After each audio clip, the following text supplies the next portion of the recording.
A man named Alderson wakes up disoriented and alone in a stark, cubicle white room. The room feels sterile and lifeless, with only its geometrical precision breaking the monotony.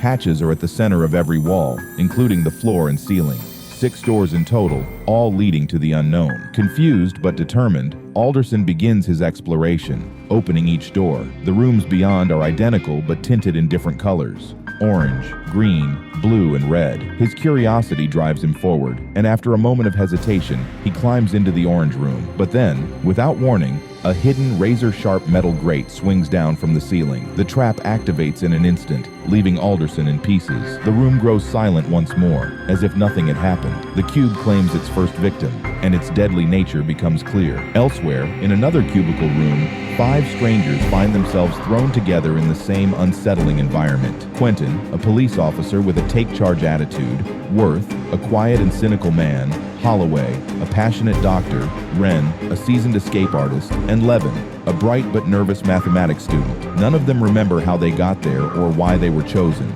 but one thing is certain: they need to find a way out. Wren, who has experience in high-stakes survival, quickly takes the lead. He explains that some rooms are booby-trapped and demonstrates his method of testing them, tossing a boot into a room first to trigger any hidden dangers. It's crude but effective, at least for now. As they move through the maze, Levin notices strings of numbers inscribed on the hatchways between rooms. Though their purpose isn't clear yet, she begins to suspect they hold a clue. The group's tenuous camaraderie is tested when Wren takes a misstep. Trusting his own instinct over his boot test, he steps into a room. A hidden mechanism sprays acid into his face, killing him instantly. Panic spreads among the survivors, who realize that some traps might only react to human presence. Wren's death underscores a harsh truth: no one is safe here, and every decision carries life or death consequences. As the group regains composure, Quentin tries to make sense of their predicament. He suggests that each of them must serve a purpose, with their individual skills meant to contribute to their survival. Quentin is confident in his logical thinking as a police officer,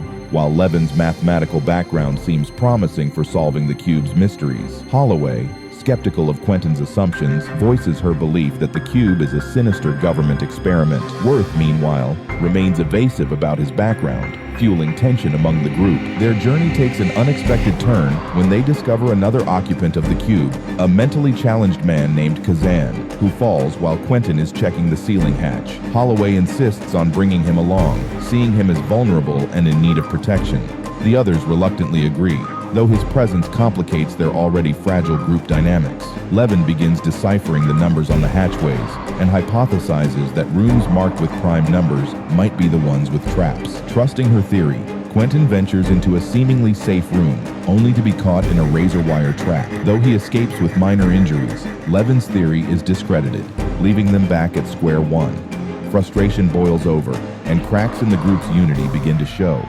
Quentin grows impatient with Holloway's conspiracy theories, Kazan's unpredictable behavior, and Worth's refusal to contribute. It's Worth who finally breaks the stalemate, revealing a shocking truth. He was part of the team that designed the cube's outer shell. However, he knows nothing of its purpose or who operates it, leaving the group no closer to understanding the grander scheme. Still, this revelation gives Levin a new insight. She deduces that the numbers might represent Cartesian coordinates, pinpointing the cube's layout. With this discovery, the group sets its sights on moving toward the edge of the structure, believing it to be their way out. But the cube isn't done testing them. Vibrations ripple through the structure, signaling its constant shifts. The group presses on, encountering new challenges and narrowly avoiding death. When they reach what they believe to be the edge, they find their path blocked. Every upward room is booby-trapped, forcing them to retrace their steps in search of another route. With their boots dwindling, they use sound and motion to test the traps. One tense moment arises when Kazan inadvertently makes a noise, nearly costing Quentin his life as the room's deadly mechanisms activate. The constant threat of death, combined with the cube's incomprehensible design, takes its toll on the group's morale. The sense of progress they once had now feels like an illusion, leaving them questioning whether escape is even possible. The group's journey becomes increasingly perilous as tensions rise among them. The cube is not just a physical challenge, but a psychological one, and it's starting to unravel everyone.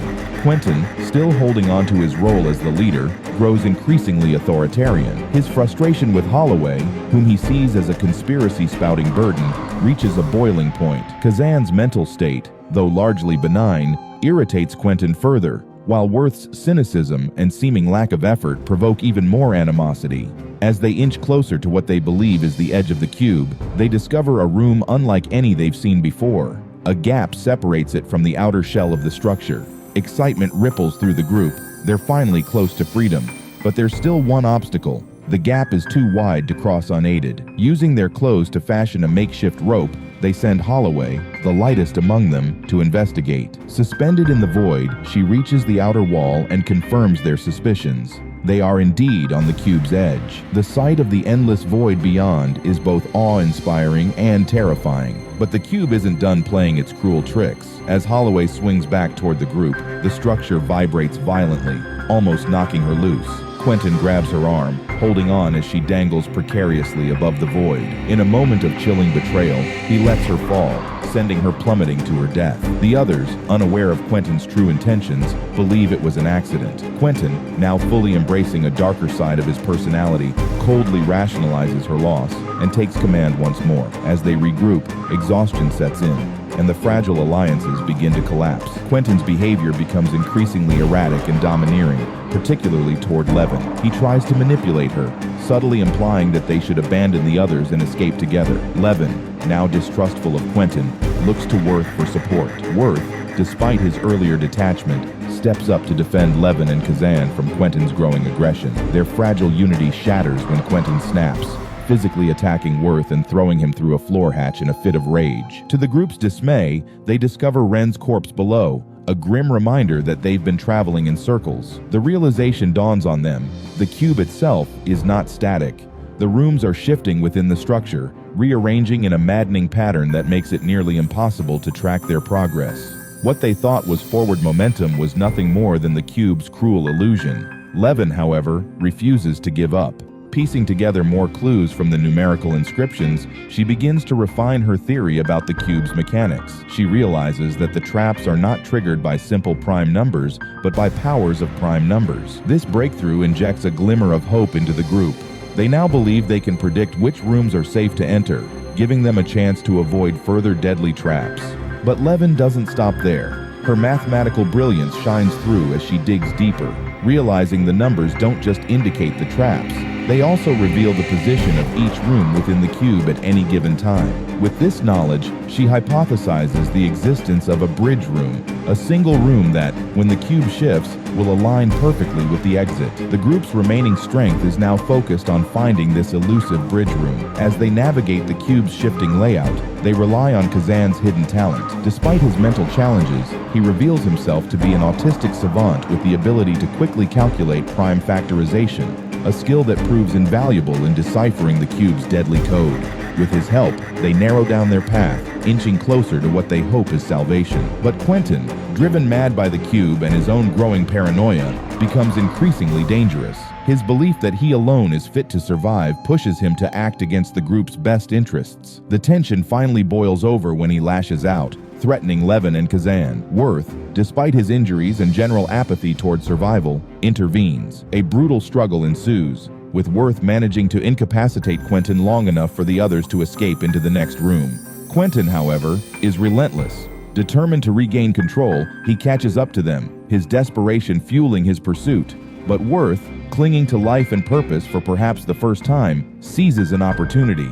As Quentin steps onto the hatch above him, Worth opens it, sending Quentin plunging to what appears to be his death. The remaining trio, Levin, Worth, and Kazan, find themselves on the brink of the cube's final mystery. They've made it so far, defying death at every turn, but they know that Quentin, now consumed by madness, won't stop pursuing them. The cube has tested their bodies, their minds, and their very humanity, and its endgame is rapidly approaching. As the cube's relentless maze continues to shift and confound, the trio presses forward with a mix of desperation and determination. Levin's mathematical expertise, paired with Kazan's uncanny ability to perform prime factorization, guides them closer to their goal, the bridge room that will align with the cube's exit. Every step they take is fraught with danger, but their teamwork and perseverance carry them through. The cube vibrates once more, signaling another shift in its deadly configuration. Levin meticulously calculates their path forward, double-checking the numbers with Kazan's help. Worth, though battered and still cynical, finds a new sense of purpose in supporting Levin and protecting Kazan. For the first time, he shows a glimmer of hope, clinging to the possibility of escape. Finally, after what feels like an eternity, they reach the room they believe to be the bridge. It's a bittersweet moment. The group is physically and emotionally drained, but this small victory renews their spirits. The room is eerily quiet, its hatch glowing faintly with the promise of the unknown. This is it, the exit they fought so hard to reach.